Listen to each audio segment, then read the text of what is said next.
Welcome to Bala cars. இப்போ நீங்கள் பார்க்க போகிற கார் பார்த்தீங்கன்னா ஹோண்டாயில் சாண்ட்ரோ சிங்கு அப்படிங்கிற காரை பற்றி தான் பார்க்க போகிறோம். வாங்க வீடியோக்குள்ளே போகலாம்.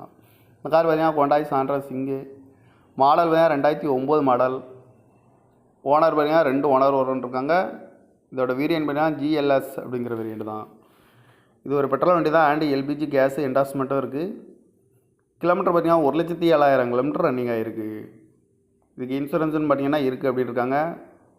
காரோட ப்ரைஸ் என்ன சொல்கிறாங்கன்னா 2,30,000 சொல்கிறாங்க. ரேட்டு குறைக்க முடியும்னு சொல்லியிருக்காங்க. குறைச்சி பேசி இந்த காரை பைப்பிங் தான் சொல்லியிருக்காங்க. ஏசி வந்துடும், power steering, power window, TN 49 AC 8766 அப்படிங்கிற நம்பரில் தான் அந்த கார் இருக்குது அப்படின்ட்டு இருக்காங்க. ஓனர் பார்த்தீங்கன்னா 2 ஓனர் இருக்காங்க. இது ஒரு பெட்ரோல் வண்டி தான். அண்ட் எல்பிஜி என்டாஸ்மெண்ட்டும் இருக்குது. ஜிஎல்எஸ் அப்படிங்கிற வேரியன்ட் தான். இந்த காரோட ப்ரைஸ் என்ன சொல்கிறாங்கன்னா 2,30,000 சொல்கிறாங்க. ரேட்டு குறைக்க முடியும்னு சொல்லியிருக்காங்க. குறைச்சி பேசி இந்த காரை பைப்பிங் தான் சொல்லியிருக்காங்க. இந்த மாதிரி கார் வீடியோக்கெல்லாம் பல கார் சேனலில் சப்ஸ்கிரைப் பண்ணிச்சுக்கோங்க. தேங்க்யூ ஃபார் வாட்சிங்.